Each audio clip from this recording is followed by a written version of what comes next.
What happens if you go cold turkey on a caffeine addiction?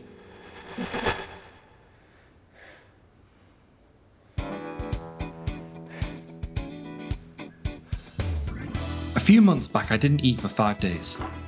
I tried a water fast. It was tough, and one of the hardest things about it was stopping coffee. You see, the first thing I consume, almost every day, is a black coffee. It's part of my morning ritual, and I usually have an afternoon cup too. Sound familiar? Americano, espresso, latte, macchiato, all delicioso, all hard to give up.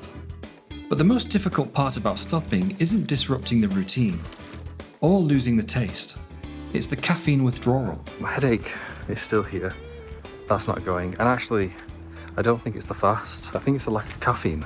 I think that is what is giving me the headache. At first, I didn't think caffeine was a problem. What made me reconsider though was how my body felt once I took it away. If I felt that bad when I removed it, and this might be a very simplistic point of view, but surely it can't be good for me. Caffeine is the most commonly consumed psychoactive substance on the planet. Well, the most used legal one on the planet anyway.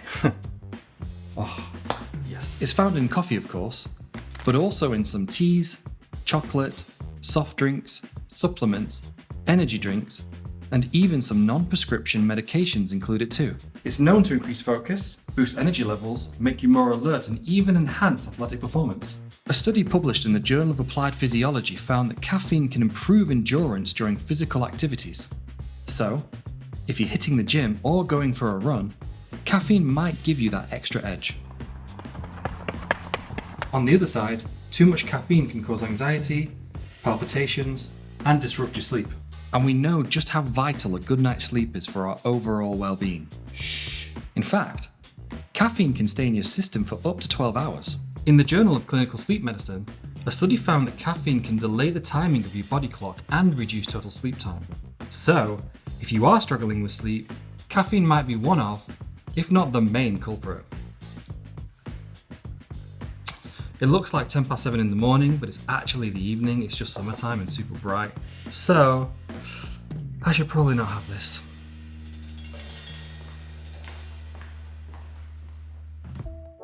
After the first 5 days, I started to feel great. The headaches went away, and I thought all was good in the world. However, I think this was mainly the feeling from the fasting because as I incorporated food again, my symptoms unfortunately returned. At night time, I'd be watching TV or reading, and tiredness came on suddenly and very strong. I was also quite fatigued in the afternoon. Not as focused as usual during the day, groggy in the morning, irritable, and my patience was at an all-time low.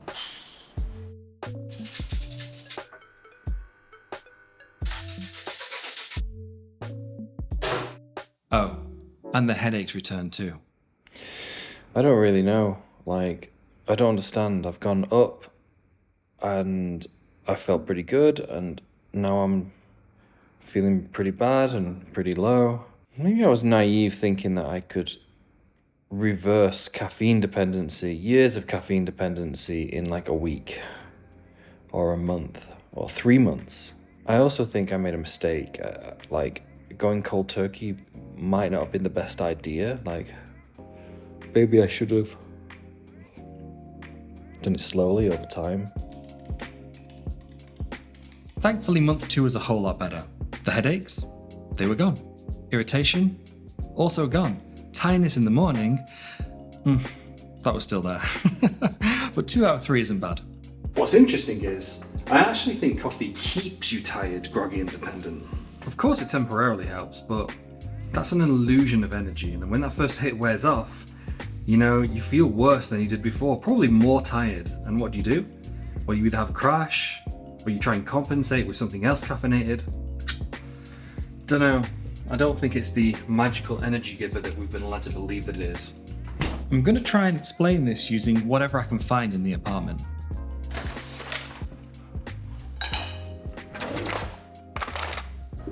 This egg is a neurotransmitter called adenosine. During the day, this builds up inside your brain. When this finds and fits into its receptor, you feel tired. What a lot of people don't realise is that caffeine doesn't actually give you energy. Rather, it finds this receptor and slots itself in.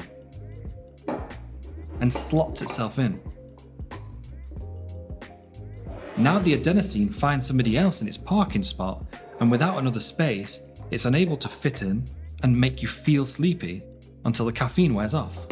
So you don't have more energy, you're just as tired, only you don't feel the tiredness. As I've moved past 6 weeks, I started to experience something I thought would have come sooner. Cravings.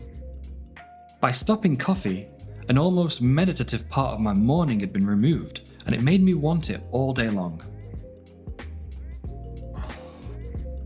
And I realised just how much something's in your face when you can't have it.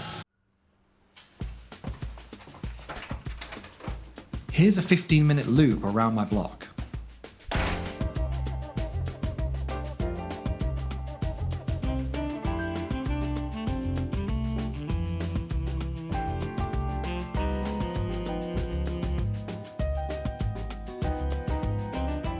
Coffee is now a cultural staple that becomes problematic when you stop drinking it and have cravings. Towards the end of month 2, I was feeling great. I had little to no afternoon or after lunch dips. But there was something missing.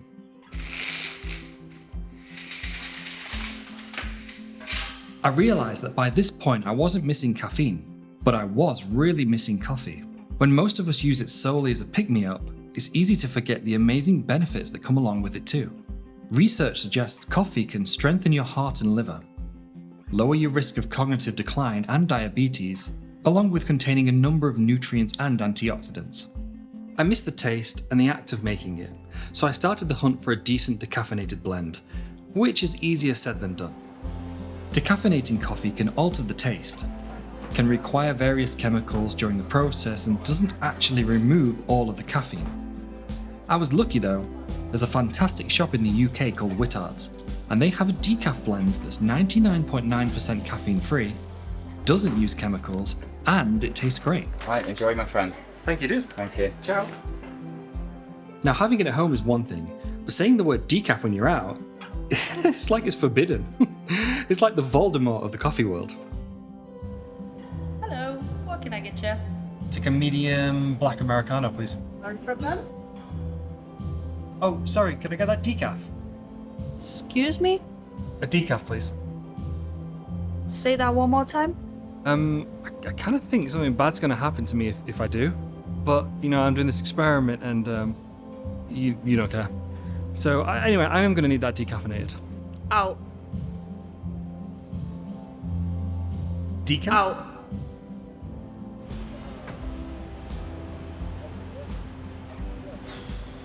So 90 days is finished, and I was going to celebrate by having a cup of full calf. But you know what? I don't want to. I'm sure there'll be situations in the future where I need to be more alert, or a little extra help to focus, or I just want to really push myself during a workout. But for right now, I think I'm going to stay mainly caffeine free. My energy levels are high, my mood is more stable, I'm listening to my body and embracing my fatigue when it hits, and sleeping even better because of it, which in turn is improving many other areas of my life. If you're trying to improve your own sleep, you should totally watch this video next. There's some awesome tips in there, and I'm pretty positive it will help you improve your sleep quality tonight. Thank you so much for watching, and I'll see you over there. Ciao for now.